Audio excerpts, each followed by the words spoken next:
AD Perus, desde 1947, abençoando o Brasil.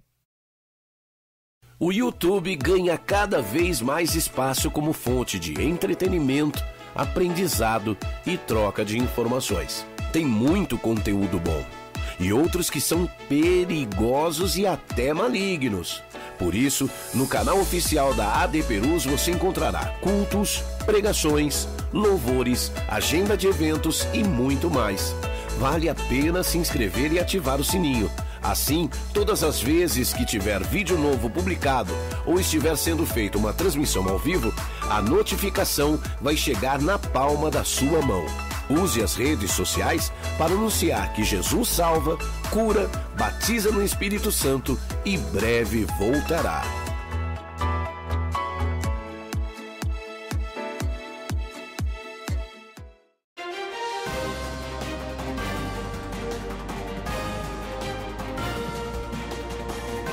Você está acompanhando uma transmissão oficial da Assembleia de Deus Ministério de Perus.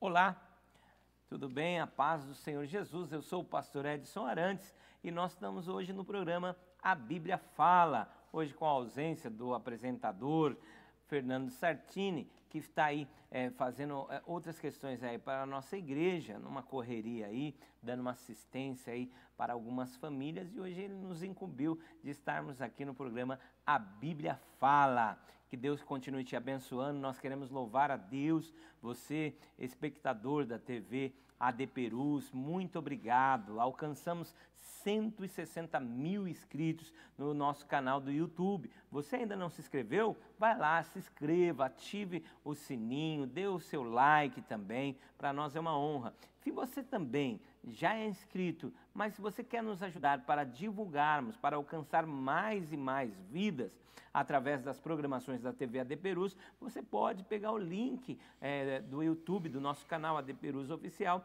e compartilhar nos seus grupos de WhatsApp, da família, dos amigos. Compartilha, fala para eles entrar lá, eles darem o like, se inscreverem e também ativarem o sininho, porque toda vez que a AD Perus, a TV AD Perus fizer pôr no ar um novo programa, todos serão avisados. Muito obrigado, 160 mil inscritos no nosso canal, que Deus continue te abençoando. Bom, nós vamos hoje falar de um tema muito importante, um livro tremendo, e o capítulo hoje que nós vamos falar deste livro, eu estou falando da carta, da carta aos Hebreus, e nesta carta aos Hebreus nós temos assim o capítulo 11, e hoje aí vamos sugar aqui uma pessoa muito conhecedora da palavra de Deus, um estudioso da palavra e uma bênção para a igreja do Senhor, aqui principalmente sendo muito usado por Deus na nossa catedral da AD Perus. Estou falando do nosso evangelista Fernando Cardoso, que está aqui hoje conosco e vai falar sobre Hebreus 11, que é o tema hoje do programa A Bíblia Fala. Seja bem-vindo, Fernando, é uma honra recebê-lo aqui. Que Deus te abençoe, pastor. Amém, pastor. A paz do Senhor, ao senhor, a toda a equipe do A Bíblia Fala. Um prazer poder estar aqui com vocês. Também você que está sintonizado em nosso canal. Que seja um momento muito especial para a sua vida, a reflexão neste célebre capítulo de Hebreus 11. Muito bem. Pastor Fernando Cardoso, que estava conversando ali com um evangelista e aqui me confundi, você me perdoa, pastor da nossa igreja aqui, Catedral de Perus, que tem sido uma benção, professor da escola dominical também, agora também trabalhando e ajudando na equipe do CONAMP ali, ajudando ali o pastor Orlando, o pastor Flávio Pena, na condução do CONAMP também, que foi uma bênção, né? O senhor até estava me falando, aqui aproveitando e fazendo um merchan do CONAMP, o senhor estava me falando da reunião que aconteceu nesse primeiro sábado, o pastor André Bueno trouxe uma excelente palavra e também já foi aí compartilhado nas nossas redes sociais, tanto da AD Perus Oficial, como no do CONAMP também, né, Fernando? Exatamente. Inclusive você fez um esboço lá e colocou no grupo, muito legal. Uma mensagem Parabéns. Impactante, verdades missionárias em Marcos 5, Não dá para deixar passar uma reunião dessa e principalmente um conteúdo tão rico. Então, acesse lá conamp.com.br e você terá ali a informação na íntegra. Muito bem. Pastor, bom, vamos falar hoje sobre Hebreus 11, e aí eu já quero começar aqui fazendo a seguinte pergunta, assim, sobre a visão panorâmica da Epístola aos Hebreus. O que o senhor pode dizer, assim, nessa visão panorâmica sobre a Epístola? Bom, a Epístola aos Hebreus ela foi escrita provavelmente no ano 95, tudo indica antes da destruição de Jerusalém. Uma epístola fantástica com 303 versículos, chamado de o quinto evangelho. Por que o quinto evangelho? Porque enquanto os 4 evangelhos narram o que Cristo fez na terra, a epístola aos Hebreus narra o que Cristo continua fazendo no céu. David Peterson ele diz o seguinte, que a Epístola aos Hebreus é uma mina que precisa ser cavada, precisa ser prescrutada, analisada.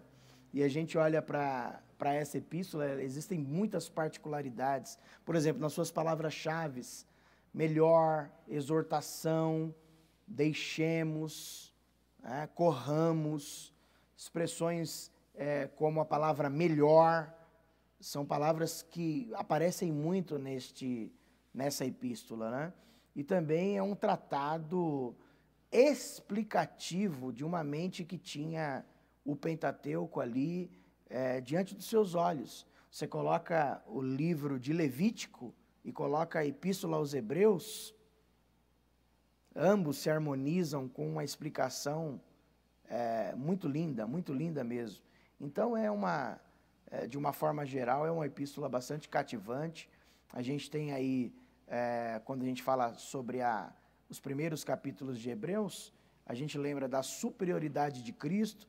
Aí no capítulo 1 fala que ele é superior aos anjos, capítulo 2 superior a Moisés, depois capítulo 3 superior a Arão, depois superior a Josué e a questão também da terra prometida.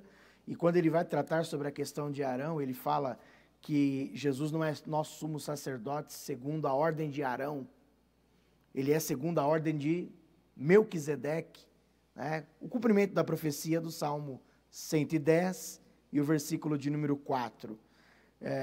Então é bastante abrangente o conteúdo e depois os demais assuntos a gente vai pincelando. Aleluia!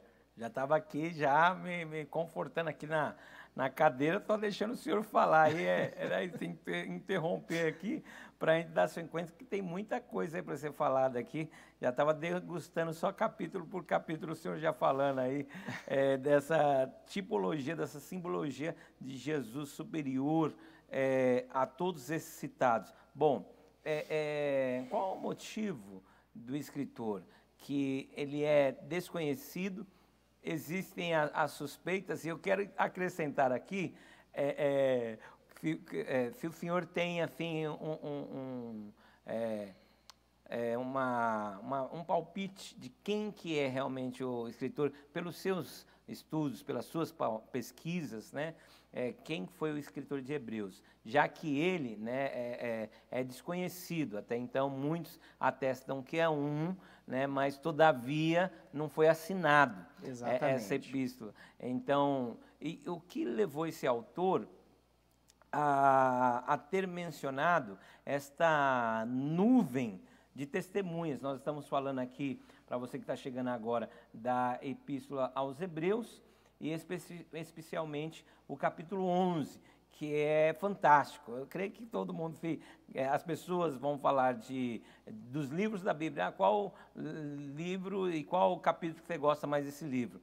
Hebreus, e o capítulo 11 de Hebreus, disparado, é o mais, porque é lindo a forma poética, a forma também erudita, e esta forma do escritor, assim, colocar que você vai entrando ali, e pela fé, meu Deus, ele faz você navegar e viajar entre esta nuvem de testemunhas.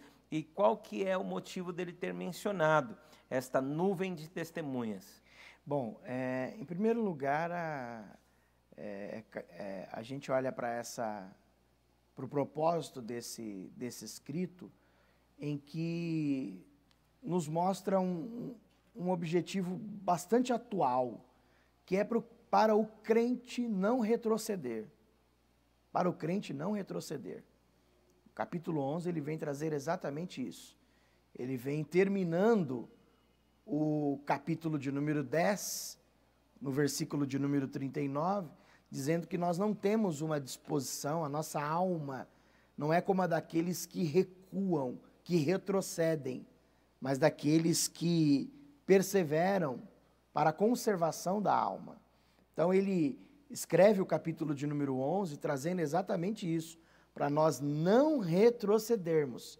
E fecha o capítulo 11 com o capítulo 12, em seus 3 primeiros versículos, dizendo: portanto, nós também, pois que estamos rodeados de uma nuvem tão grande de testemunhas. Aí ele diz, olha, atual, deixemos todo o embaraço e o pecado que tão de perto nos rodeia e corramos com paciência a carreira que nos está proposta, olhando para Jesus. Perceba que é avanço, né? Corramos com paciência.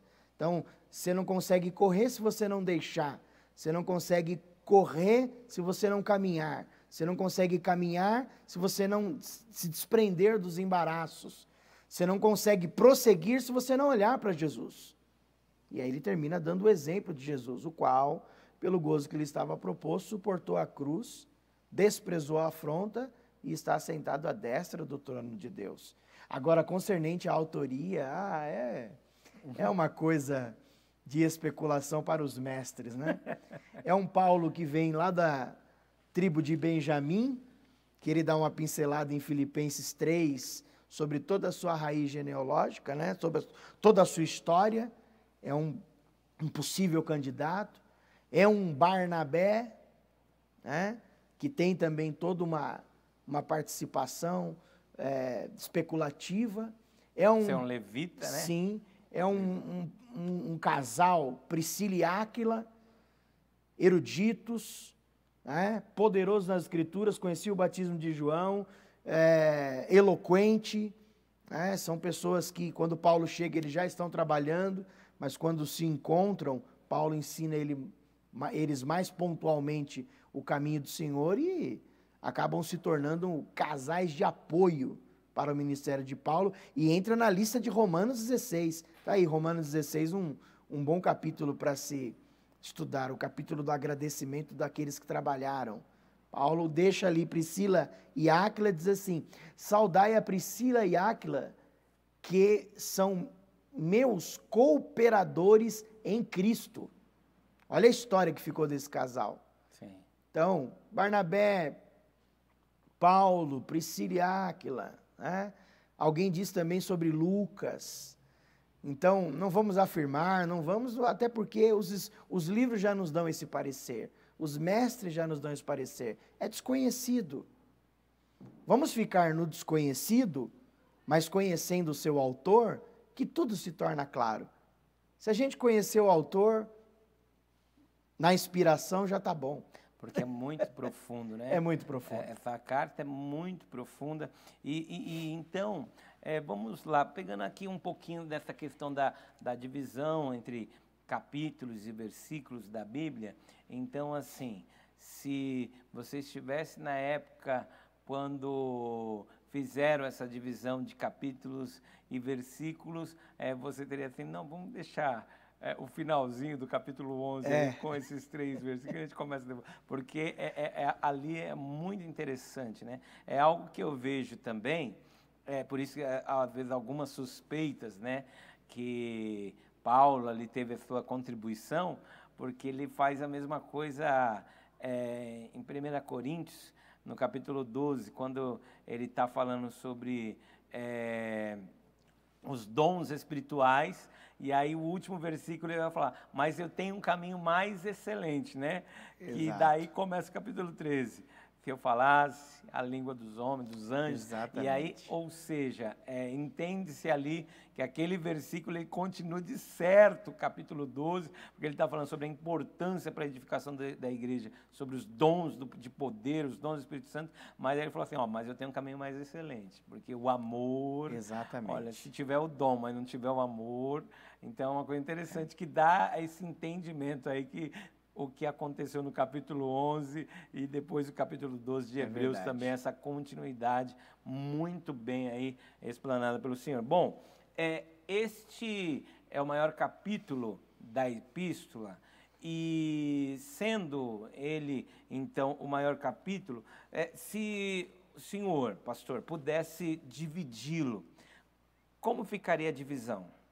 A divisão, de Hebreus, a gente poderia chamar em 2 pontos, né? Primeiro, uma divisão dogmática do capítulo 1 ao capítulo de número 10, regras, ordenanças, leis, esclarecimentos, diretrizes, apontamentos do antigo, ratificações, né? E a prática, do capítulo 12 ao capítulo 13, né? Ou melhor, do capítulo 11 ao capítulo de número 13, porque no 11, fé, no 12, as considerações sobre santificação, obediência, sobre conduta, sobre pertencer à Assembleia de Deus, servir a Deus reverentemente, né? O capítulo 12 e o capítulo 13 falando sobre ainda relacionamento. Então fala do relacionamento com os servos, com os senhores, relacionamento com os pastores, né? Relacionamento, a questão da hospitalidade, são algumas coisas interessantes. E existe um finalzinho ali que fala de Timóteo. Timóteo está solto. Aí fica aí né? Quem será esse autor? Agora, falar que terminar a epístola de Hebreus, é lógico que ele termina ali falando no 13:10, por exemplo, temos um altar. A ideia dele, por isso que eu falei, é Levítico. Ele diz, temos um altar. O altar aqui que ele fala é o coração. Aí diz, saiamos, pois, fora do arraial, expondo, declarando o vitupério de Cristo, né? Ou seja, a gente sai agora anunciando. E aí termina dizendo, Timóteo está solto. Ou seja, um obreiro com a qualidade de Timóteo solto, era um estrago para o reino das trevas, né? E fantástico, fantástico. Então a gente termina na divisão dogmática e depois na segunda divisão prática. Então Hebreus 11 a 13 trata exatamente da prática, daquilo que a gente precisa vivenciar no dia a dia. Entendi. Então, e acerca do capítulo 11, quantas pessoas são mencionadas neste capítulo e quais períodos abrange? Então, aqui do capítulo 11, né? Então, assim, uma outra pergunta, uma dúvida, porque, assim, eu estou aqui diante do professor, né? Porque o pastor Fernando Cardoso também é professor do ETADEMP. O ETADEMP é a nossa escola teológica das Assembleias de Deus do Ministério de Perus, né? A qual temos o programa que vai ao ar toda sexta-feira, você não pode perder. E também nós temos aí o site do ETADEMP, etademp.com.br, onde você pode acessar aí o nosso site da nossa escola teológica e lá você pode se inscrever nos nossos cursos online, básico e o médio em teologia. E logo mais, ainda nesse ano, vai ser lançado bacharel em teologia. Mas também nós temos esta modalidade totalmente online e temos uma modalidade a qual eu até gosto muito, porque eu sempre fui assim de gostar de estar um pouquinho na sala de aula para poder sugar do professor tudo aquilo que às vezes não dá para colocar ali toda a lição ali e na sala de aula o professor solta, né? Muito conhecimento que ele adquiriu. Então nós temos a modalidade que é semipresencial, ou seja, uma vez por semana. Então você adquire o livro, você pode entrar aí no site etademp.com.br, adquire o livro e aí você vai procurar aonde que tem um polo do ETADEMP mais próximo da sua casa. Todas as nossas regionais, das Assembleias de Deus do Ministério de Perus, tem polos do ETADEMP, onde ele tem professor para estar ensinando uma vez por semana ali, o professor vai dar aula. Inclusive, o meu filho João Pedro é aluno do pastor Fernando Cardoso, que está lecionando aqui no nosso polo as epístolas. As epístolas paulinas. No nosso módulo 1 e 2 são 13 cartas em 4 aulas. Eita, Deus do céu. Daí essas aulas aumentaram as horas para poder... As horas. Benção pura. O filho está apaixonado, graças a Deus por isso. Então, aqui aproveitando do professor aqui, quantas pessoas foram mencionadas, né? E quais os períodos que isto abrange? E aí a pergunta que eu ia fazer para o professor quando Paulo fala sobre aquelas nuvens de testemunhas ali no início do capítulo 12, ao que ele está mencionando? O senhor pode responder essa primeira e depois responde o... Não sei se foi o Paulo, né? É verdade, olha eu aqui, me entregando a minha preferência. Isso é importante, hein? Isso é importante. É igual quando você cita o Salmo 119, disse Davi. Não sei se foi Davi.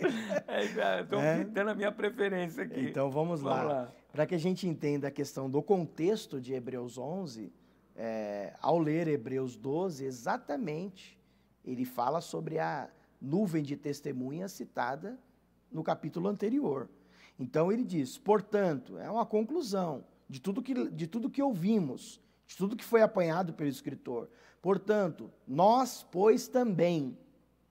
Então, a igreja, o povo que estava recebendo, a gente só lembra a questão da epístola ou carta, era a carta que precisava ser lida em todas as partes. Então, todas as partes recebiam. A necessidade de se ler em vários lugares, era essa a ideia da epístola, da carta. Em todos os lugares passaram ela, né? Então, quando a gente lê Hebreus 12, ele está se referindo exatamente à nuvem de testemunhas, às pessoas, às biografias, às vidas apresentadas no capítulo anterior, né? Então, é exatamente isso. Agora, eu fico encantado com a mente desse escritor, porque ele tem a história do Pentateuco na mente, ele tem a história do livro do legislador na mente, a história dos guerreiros, a história dos juízes, a história dos profetas, a história dos reis. Ele tem esse conhecimento. Então, quando a gente começa a observar as biografias nominais, os nominais que aparecem ali, e os nomes ocultos também, né, que também ali aparecem. Por exemplo, nós vemos ao todo, se fazer uma contagem rápida em Hebreus 11, nós vemos 17 pessoas. Então ele começa falando de Abel, depois de Enoque, depois de Noé, depois de Abraão, depois de Sara. Depois fala de Isaac, fala de Jacó, fala de José, fala de Moisés, fala de Josué, porque o versículo 30 de Hebreus 11 diz, pela fé caíram os muros de Jericó sendo rodeados durante 7 dias. Quem presenciou isso? Josué. Depois, no 32, ele termina falando, com o tempo que ele tinha, sobre Raabe. Aí, no versículo no 31, ele termina falando de Raabe, no 32 acaba o tempo dele. Não sei qual que era a condição, qual que era o hora, ele diz, que mais direi? Faltar-me-ia o tempo contando de... Aí vem Gideão, Baraque, Sansão, Jefté, Davi, Samuel, e agora está lá profetas no plural, e dos profetas. Então, alguns estudiosos nos comentários vai falar que profetas aí pode se referir à questão de Elias, à questão de Eliseu, à questão dos profetas contemporâneos no tempo dos reis, né? O ministério de Elias se deu no tempo dos profetas, enfim, né? Então, por quê? As mulheres pela ressurreição receberam seus mortos, dá a entender de episódios de ressurreição que houveram no Antigo Testamento. Então, ele tem essa ciência. Então, vamos olhar de uma forma geral. Hebreus 11, além de falar de nominalmente sobre 17 pessoas, fala do período antediluviano, Abel e Enoque, fala do período pós-dilúvio, né, no caso, Abel, Enoque e Noé, aí vai falar sobre pós-diluviano, aí vai falar sobre um Abraão, vai falar do legislador Moisés, vai falar então do patriarcal, dos patriarcas Abraão, Isaac e Jacó, né? Depois vai falar sobre o José também, que entra nessa história dos patriarcas, das promessas, e depois vai falar aí dos juízes. Juízes, ó, falta-me o tempo contando o quê? Baraque, Sansão, Jefté, né? Percebe? Baraque, Sansão, Jefté. Agora, uma curiosidade fica aí para você que está nos assistindo nesse programa, que já está acabando, mas é saborosíssimo esse capítulo. Baraque, não fala de Débora. Eu entendo, eu busco ainda em Juízes 4, onde que Baraque entra no capítulo, né? Onde entra no capítulo? Eu costumo dizer que, pela fé, Baraque aprendeu a apoiar uma mulher no tempo da guerra. Só isso. Porque ele foi só apoio. Verdade. Foi só apoio. Mas ele entra. Então, a gente percebe que a mente desse escritor, ele está do Gênesis. Né, os livros, se a gente hoje nós temos a Bíblia completa. Então tem ali livros do Pentateuco, tem o Pentateuco, tem os livros históricos, tem o livro dos reis, as crônicas, o livro de Samuel, porque ele fala de Davi e de Samuel, aí dos profetas. Então fala do livro dos reis, talvez fala do livro das crônicas, enfim. Profetas, pode ser tantos contemporâneos ali daquele momento, no caso, talvez um Jonas, um Elias, um Eliseu. Débora, ele dá uma abertura maior. E termina onde? Termina na história da igreja. Quando ele diz, olhando para Jesus. Aleluia. Então ele tem a Bíblia, a história na mente, no coração, e coloca isso com a ajuda do Espírito Santo no cânon. Coisa extraordinária. Podemos ir discorrendo sobre cada um deles e o que a fé foi relevante neles. Uau, que fantástico isso. Discorrer sobre cada um deles é uma disciplina, né? É uma disciplina. Se você tomar o hábito de ler Hebreus todo dia, você vai tendo esses personagens. Cada vez que você vai lendo esses personagens, você vai trazendo da onde é o nascedouro da história dele e vai enriquecendo a sua fé, a sua vida com essas biografias. Do capítulo 1 ao capítulo 3, ele vai falar sobre o motivo da fé, com base na palavra de Deus, com base nos exemplos dos que alcançaram testemunho, do que vem verdadeiramente ser a fé, como um firme fundamento das coisas que se esperam e a prova das coisas que não se veem. Mas o primeiro exemplo é Abel. Então, eu vejo que a fé na vida de Abel produziu adoração. É uma pincelada só, né? Sim. Depois vem Enoque, testemunho. Testemunho. Então, a história de Abel, Gênesis 4. A história de Enoque, Gênesis 5. É uma pincelada, mas você pode deixar Deus te usar dessa maneira aí, viu? Não. Porque nessa pincelada aí Deus está falando, fala comigo, fala com o nosso espectador aí da TV AD Perus. Fantástico. Pode continuar, por favor. A gente percebe, por exemplo, voltando na história de Abel. A história de Abel, em Gênesis 4, é encantadora. É o Abel que é aceitado como ofertante e também a sua oferta. E o Caim, que é rejeitado como ofertante e a sua oferta. Para Deus, o que vale é o ofertante primeiro, depois a oferta. E a gente aprende que a oferta, né, na vida de Abel teve um sentido, principalmente concernente à sua vida. Então, a fé produziu na vida de Abel a adoração. Então, diz lá, pela fé Abel ofereceu a Deus maior sacrifício do que Caim, pelo qual alcançou o testemunho de que era justo, dando Deus testemunho dos seus dons, e por ela, depois de morto, ainda fala. Então, o contexto do versículo 4 é a adoração. Enoque, a história está em Gênesis 5, do 22 a 24. O Enoque, o homem que andou com Deus. Então, você vê ali o testemunho. São só 1, 2, 3 referências que falam sobre Enoque. É em Gênesis 5, do 22 a 24, é em Hebreus 11 e 5, e em Judas, versículo 14, o sétimo depois de Adão, o qual profetizou, eis que o Senhor é vindo com milhares de seus santos, seus anjos, né? Uma coisa extraordinária. A profecia de Enoque, ela é sobre a segunda vinda de Jesus. não é nem sobre a primeira. Nós temos mais profecia, acho que eu entrei no assunto, mas é falar de Enoque, é falar do profeta. Nós temos mais profecia da segunda vinda de Jesus do que da primeira, nas Escrituras. Bom, o Enoque, então, a fé produziu testemunho. Depois nós vemos o resumo do que agrada a Deus.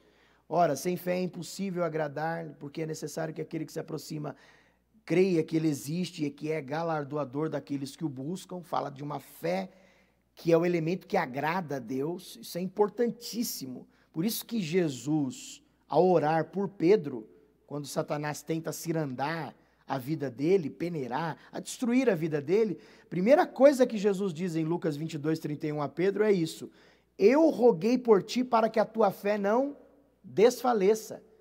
Se o inimigo minar a sua fé, você não consegue agradar a Deus. Mas graças a Deus pela oração intercessória de Jesus, que ainda é hoje, é atual. 53:12 de Isaías diz que Jesus, ele continua sendo o nosso intercessor, ele continua sendo o nosso sumo sacerdote. E é aqui em Hebreus capítulo 4, que diz que nós não temos um sumo sacerdote que não possa se compadecer das nossas fraquezas, né? Ele nos ajuda, nos socorre. Então a gente olha para esse texto de Hebreus 11:6, é a fé que agrada, fé que agrada. Olhando ainda mais uma biografia, a gente vê sobre Noé, o pregoeiro da justiça, o pregador, né? Noé, eu vejo que a fé trabalhou na sensibilidade na vida dele, nas coisas espirituais. Coisas espirituais. O texto diz: pela fé Noé, divinamente avisado das coisas que ainda não se viam, temeu e para a salvação da sua família preparou a arca pela qual condenou o mundo e foi feito herdeiro da justiça, que é segundo a fé. Então a fé produziu em Noé sensibilidade. E a história de Noé está em Gênesis 6, vai até 9 do Gênesis, né? Eu gosto do 7:7 de Gênesis, que diz que então Noé, seus filhos, sua mulher e a mulher dos seus filhos entraram com ele na arca. Então veio o dilúvio. Aí eu faço uma pergunta, pastor, quando eu leio este texto. Por que Noé entrou na arca? Ou por que a família de Noé entrou na arca? Que foi toda a família. Pedro escreve, foram 8 salvos. Né? Fica só se perdendo nessas histórias aí que está passando de Gênesis, não, que você se perde na história aí, mas segura aí. Então foram 8. Então a gente aprende o quê? Que os filhos, Noé só entrou na arca porque ele preparou a arca. Os filhos de Noé só entraram na arca porque eles viram o testemunho do pai. A mulher de Noé entrou com ele na arca porque sabia quem era o seu marido. As noras de Noé entraram na arca só porque elas viveram os dias de Noé, sabia quem era este homem. Percebe? Então, mulher, filhos e as noras, né? Isso, noras, né? Isso. Entraram na arca por causa do testemunho, da sensibilidade que a fé produziu na vida deste homem. Bom, vamos passar. A fé dele, então, foi uma fé que influenciou. Uma fé influenciadora, transbordante, cativante, envolvente, irradiante. Mas foi com esta mesma fé transbordante, radiante, que eu acredito piamente que Noé pregou. Então não teve um naquele tempo que, ao ouvir a palavra não chegou. O evangelho foi ali anunciado. Pedro diz que nos dias de Noé, a longanimidade de Deus esperava. Ou seja, a porta aberta e Deus dizendo, estou dando tempo para vocês. É igual hoje. Ainda a igreja está aqui. Sim. Jesus ainda não levou a sua igreja, não chegou ainda o juízo final ou a grande tribulação que virá e o grande juízo que virá sobre essa terra e sobre os seus moradores. Por que não aconteceu isso ainda? Por causa da longanimidade. Exatamente. De Deus, pela misericórdia de Jesus, que ainda mantém a sua igreja aqui pregando, assim como manteve Noé por muitos e muitos e muitos anos pregando, e a igreja ainda muitos que, como Pedro, né, fala assim, ainda que tem muitos que a tem como tardia, né, a volta do Senhor. Mas, por favor, continue. Vamos lá, e nós temos aí, eu acho que é uma predição do escritor, eu acredito... Pode ir à vontade, porque o Leandro já nos deu mais 15 minutos. Ah, tá? Nós observamos, por exemplo, as pessoas que ele fala bastante no capítulo, né? Então, nós temos aí a pessoa de Abraão e a pessoa de Moisés. Então, sobre Abraão, ele não tem como falar de Abraão e não falar também de Sara.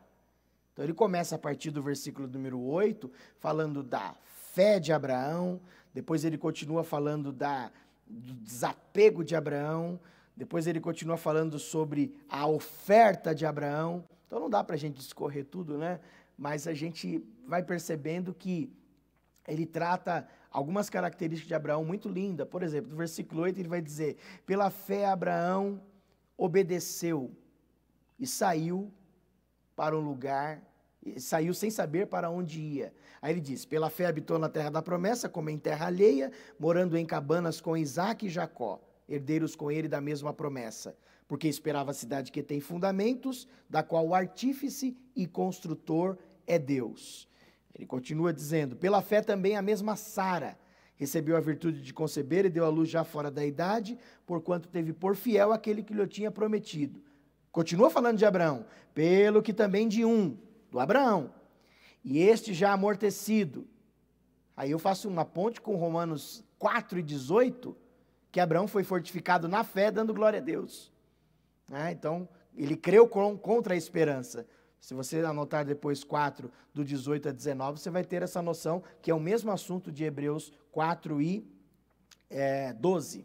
Então, pelo que também e este já amortecido, descenderam tantos, como as estrelas do céu, como a areia inumerável que está na praia do mar. Então, ele vai falar um pouquinho aqui sobre Abraão.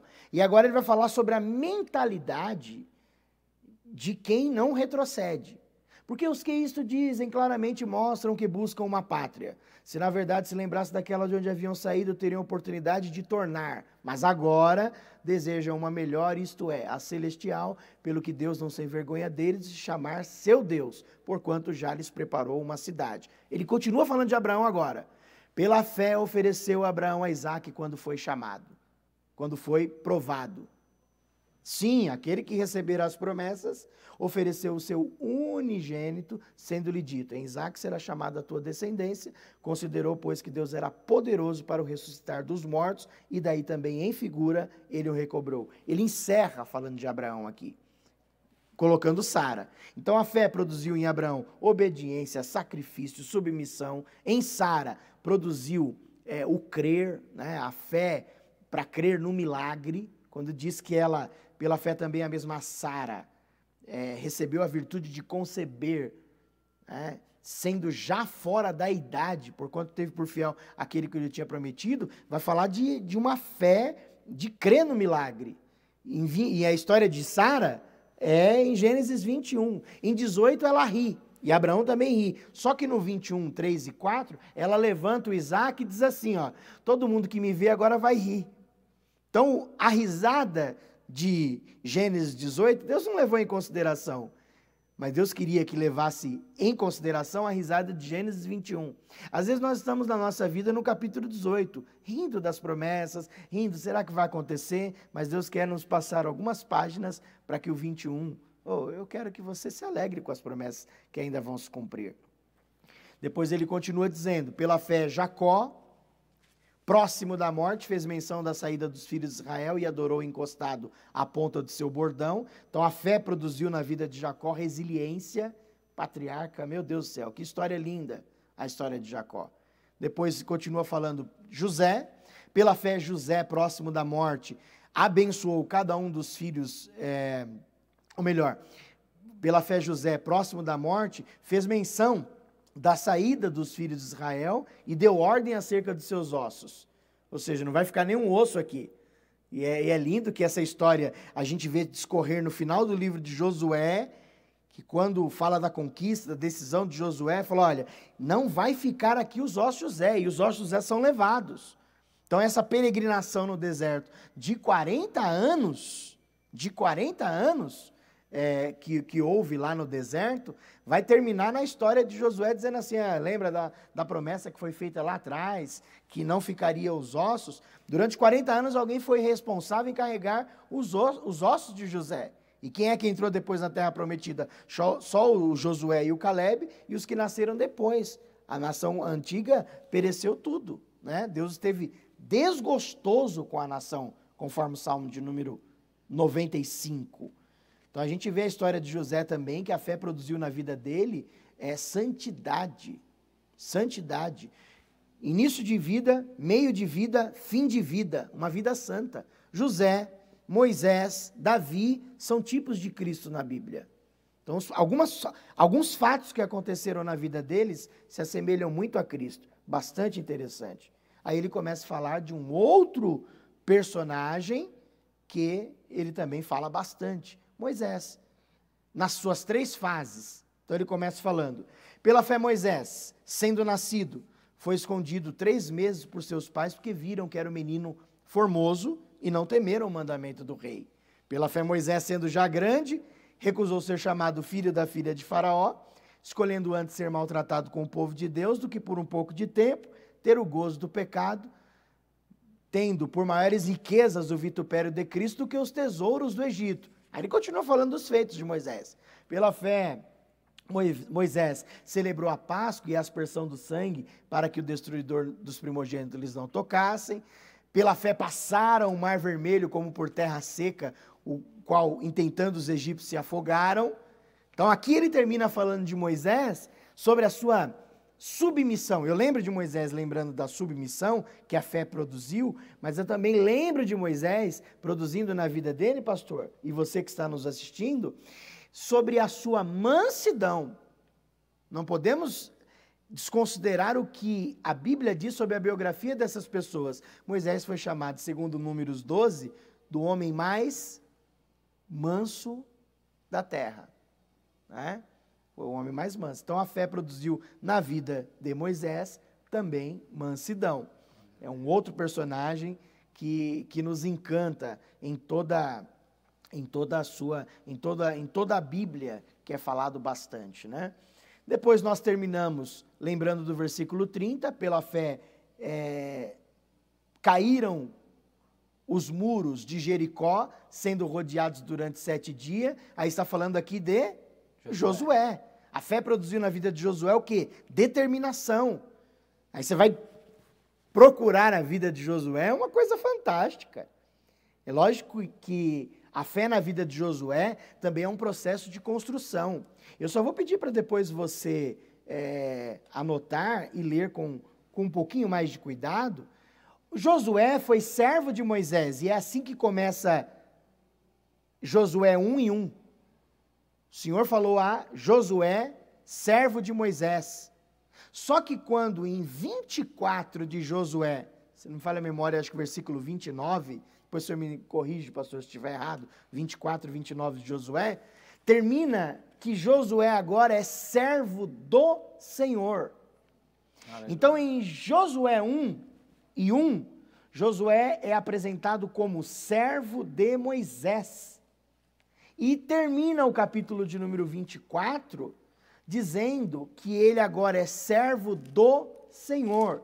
Então a gente aprende aqui que a fé construiu na vida de Josué uma aptidão para a liderança. É isso mesmo? 29? Josué 24, 29, o que está escrito? E depois destas coisas sucedeu que Josué, filho de Num, o servo do Senhor, faleceu da idade de 110 anos. Uau, isso é demais. Servo do Senhor. Servo do Isso Senhor. É profundo, e começa o 1 dizendo Aleluia. Que ele foi servo de Moisés.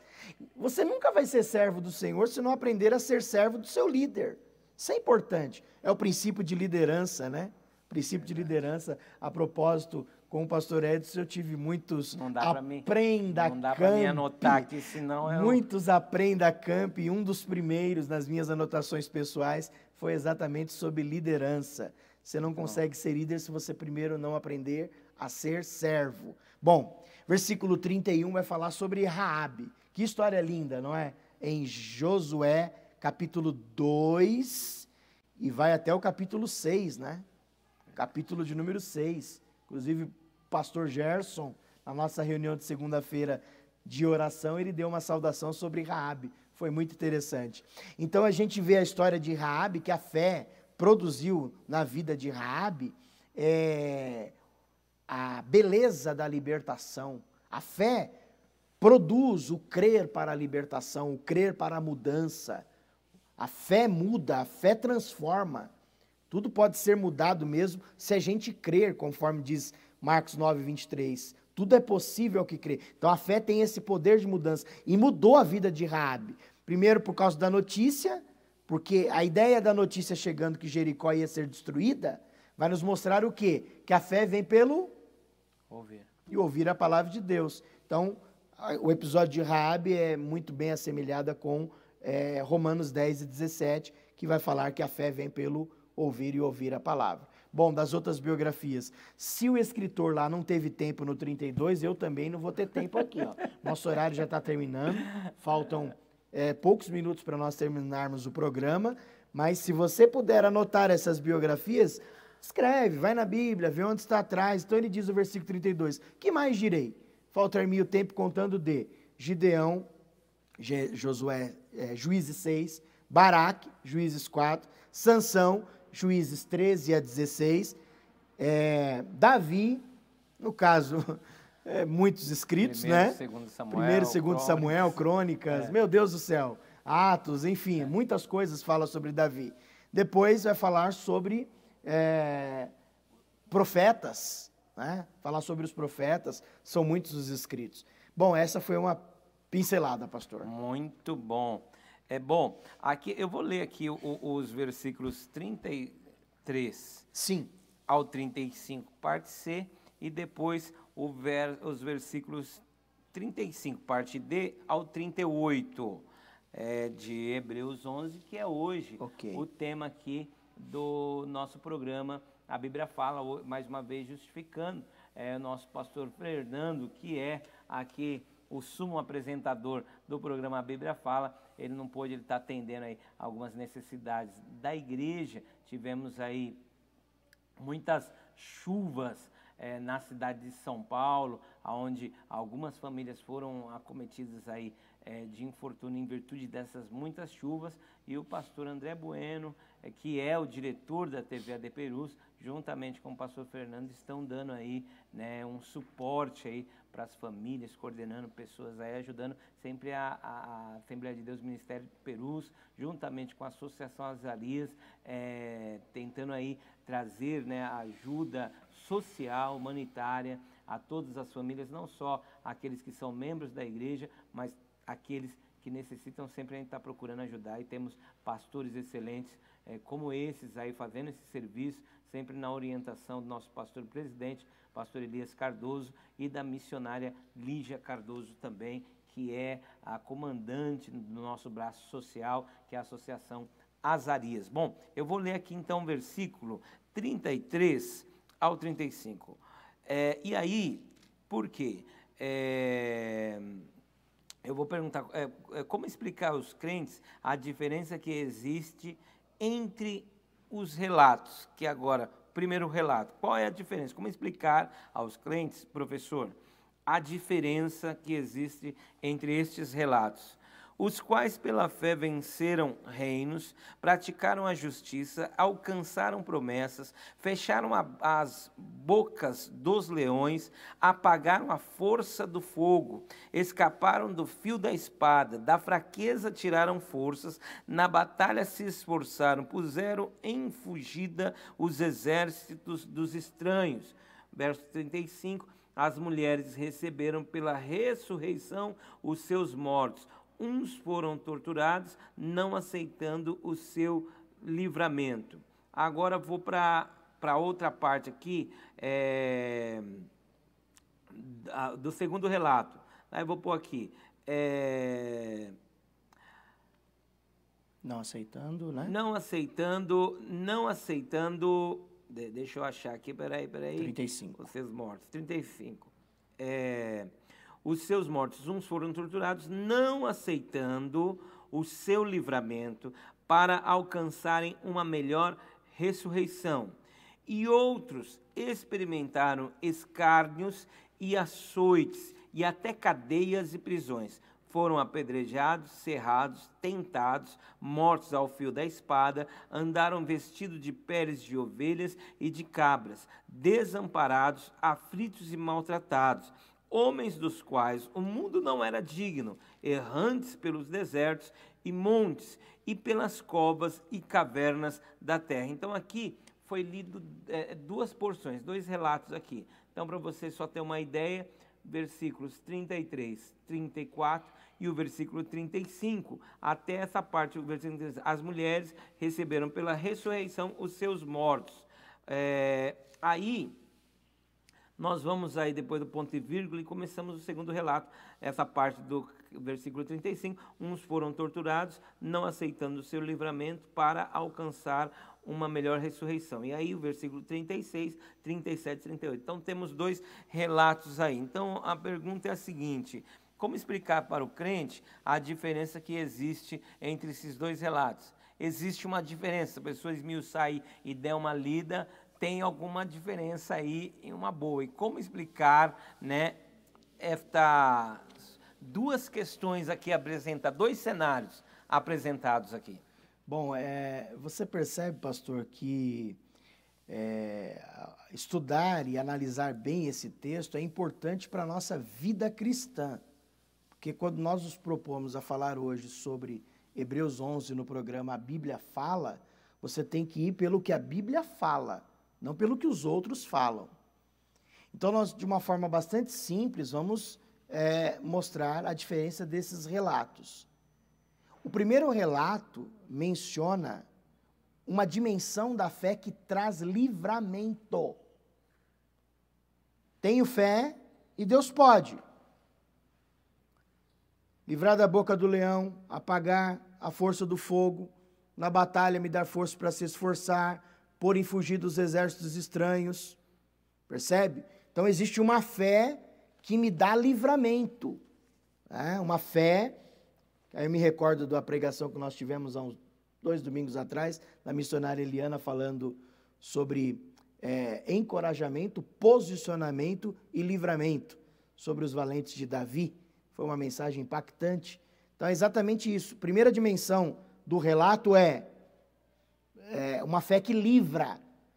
Então Deus pode livrar, como livrou os moços na fornalha e etc. Então é um relato de que, tendo fé, não está acontecendo nada por causa da manifestação poderosa de Deus em livrar, por causa da fé. A fé traz livramento. No segundo relato, a gente vê uma leitura que mostra uma outra dimensão da fé que guarda por causa da comunhão de quem tem. Você vai morrer. Pode matar. Aí vai nos mostrar o texto. Uns não quiseram o livramento. Diz lá, as mulheres receberam a ressurreição pelos seus mortos. Aí diz, uns não aceitaram o livramento. Não, mas vou te matar. Lembra do bispo de Inácio, né? Sim. Que nós falamos sobre a perseguição. Não, pode me matar. Mas você já tem 100 anos. Então você está sendo condenado por carregar Jesus Cristo no seu coração. Ele diz assim, não, mas... Aí diz, eles não aceitaram o livramento. Aí diz, foram torturados por causa da fé. Porque o livramento aí tinha uma condição. Exatamente. Para você ser livrado, negue a Jesus. Negue a Jesus. Então, daí eles não aceitam ser livre da morte, porque eu não nego a meu Jesus. Então aqui, a fé, como na vida desse mártir, ela o guardou por causa da comunhão. Então não é porque ele morreu... Como diz aqui a sequência, cerrados, tentados, mortos a fio de espada, andaram vestidos de peles de ovelhas, cabras, por causa da fé, desamparados, maltratados. Aí diz, homens dos quais não era digno. Mas peraí, eles tinham fé, eram indignos? Não. A vida destes homens que morreram, como diz assim, cerrados. Esses homens que morreram não foi digna de ter essas pessoas. Exatamente. Como nos dias de hoje nós temos. Eu não tenho dúvida, pastor. Que menção honrosa. Honrosa, eu não tenho dúvida, pastor. que hoje, 2021, hoje é dia 11, 11 de fevereiro de 2021, chegamos a quase 8 bilhões de pessoas no mundo. Deus que está no seu trono, que conhece cada um. 15:3 de Provérbios diz que os olhos do Senhor passam sobre todos os que estão na terra e contemplam os bons e os maus. Eu não tenho dúvida, toda vez que eu leio Hebreus 11 e essa passagem, do versículo 38, homens dos quais o mundo não era digno, errantes pelos desertos e montes e pelas covas e cavernas da terra. Eu não tenho dúvida de que Deus, se precisar, Ele vai encontrar pessoas hoje, no nosso tempo, na nossa geração, com características assim. Quando tomba um pregador, quando tomba um ancião no campo de batalha, a gente sente, o reino perdeu, mas o céu ganhou. Então, o primeiro relato é uma dimensão de uma fé que livra. No segundo relato, é uma dimensão de uma fé que guarda para si.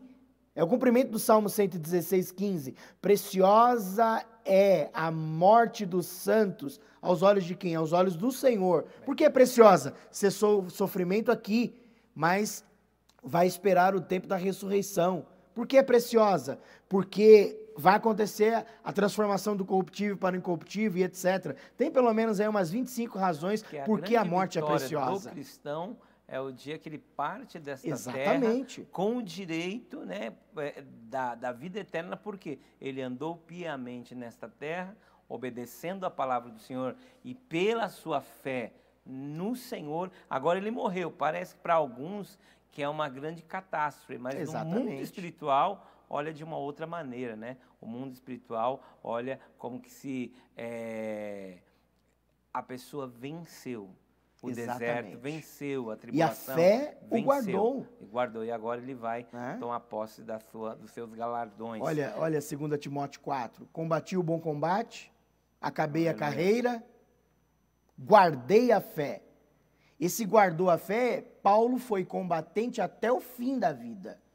Então ele morre com a fé. Sim. E desde agora a coroa. Então esta leitura, pastor, é importantíssima. Por quê? Porque não é um comentário teológico aqui que nós estamos fazendo. Segunda divisão de Hebreus é prática. Então a gente aprende o quê? Ah, eu tenho fé, não vai me acontecer nada. Ah, mas eu tenho fé, olha o que está me acontecendo. Olha Hebreus 11. Olha o que a Bíblia fala em Hebreus 11. Quem tem fé, acontece. Quem não tem fé, se Deus quiser, também pode acontecer alguma coisa. Mas para quê? Para nos mostrar que nós temos a fé. Nada vai tirar-nos essa fé do nosso coração. Muito bom, muito bom. Bom, nós estamos aqui com o pastor Fernando Sartini, que é professor de teologia, professor não só do ETADEMP, mas também de outras faculdades teológicas. Não vou citar o nome porque é concorrência. Benção pura, mas é professor do nosso ETADEMP, também aqui leciona na nossa escola dominical. Qual que é a classe mesmo, pastor? Classe dos varões. Um abração para vocês, não percam.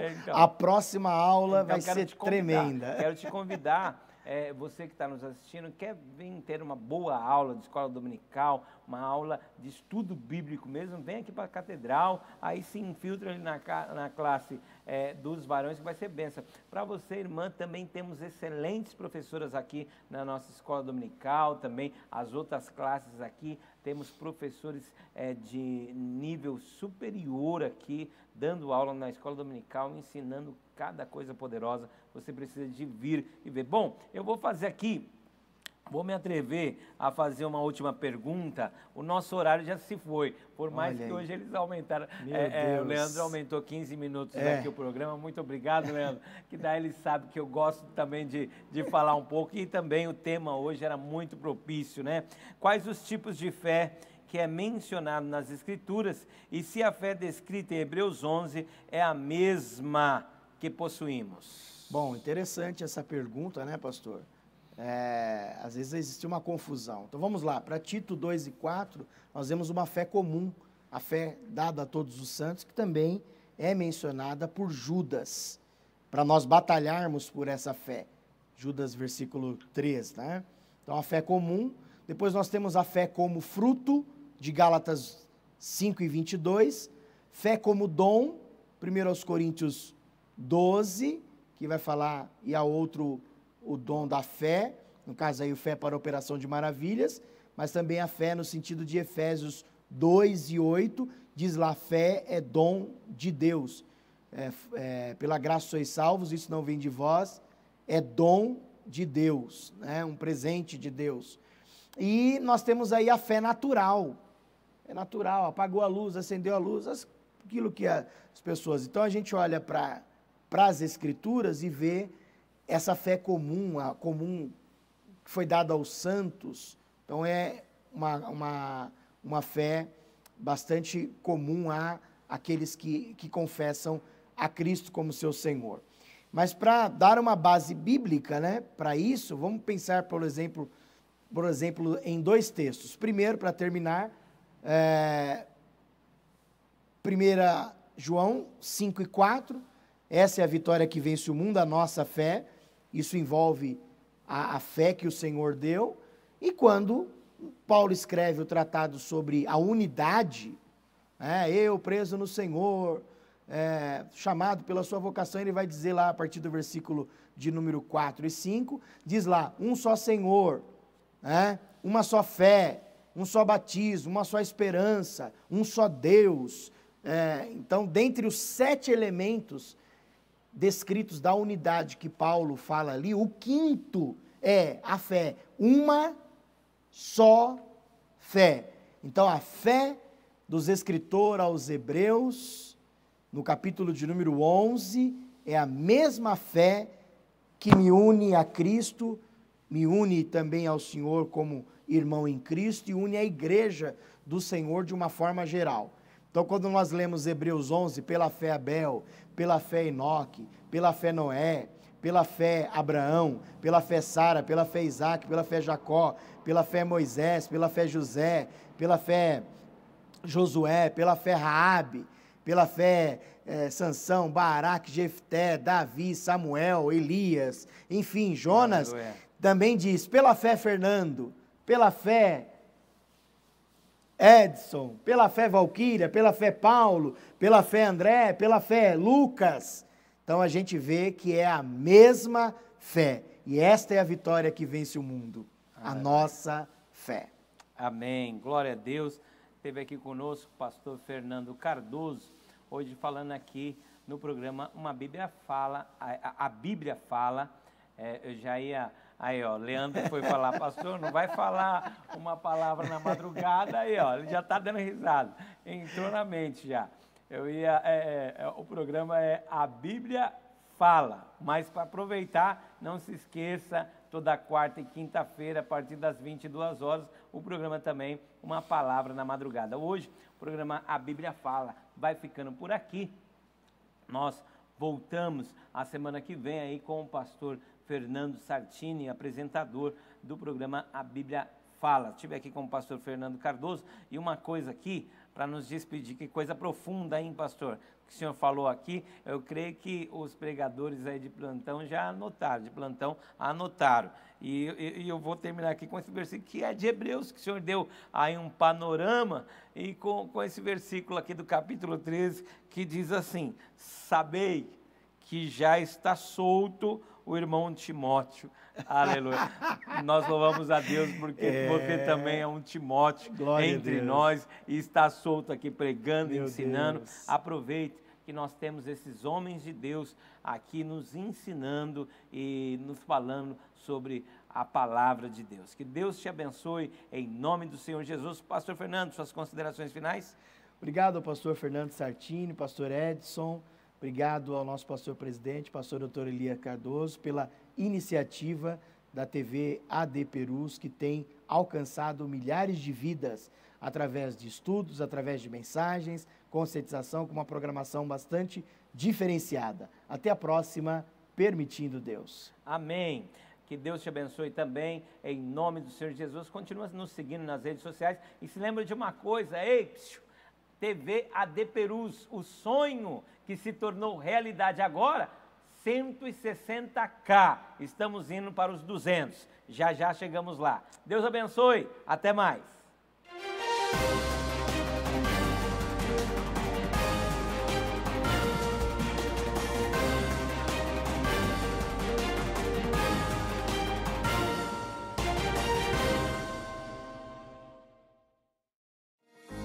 Mesmo sem os cultos presenciais em nossas igrejas, precisamos que os irmãos continuem fiéis nos dízimos e ofertas pela rede bancária, depósitos ou transferências, bem como pelos canais digitais no nosso portal. A igreja continuará contando com sua fidelidade para a manutenção dos nossos templos, projetos sociais e missionários. Em seu culto no lar e durante nossas transmissões, torne a oferta parte do culto e creia na providência e cuidado de Deus sobre a sua vida, família e finanças. Você pode contribuir através de depósito e transferência bancária.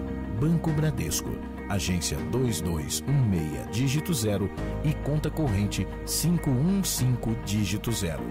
Igreja Evangélica Assembleia de Deus Ministério de Perus, CNPJ 63-098-552/1000 contra, dígito 02. Ou acesse nosso portal para contribuição online, adperus.com.br/contribuir. Contamos com a compreensão e fidelidade de todos os salvos. AD Perus, desde 1947, abençoando o Brasil.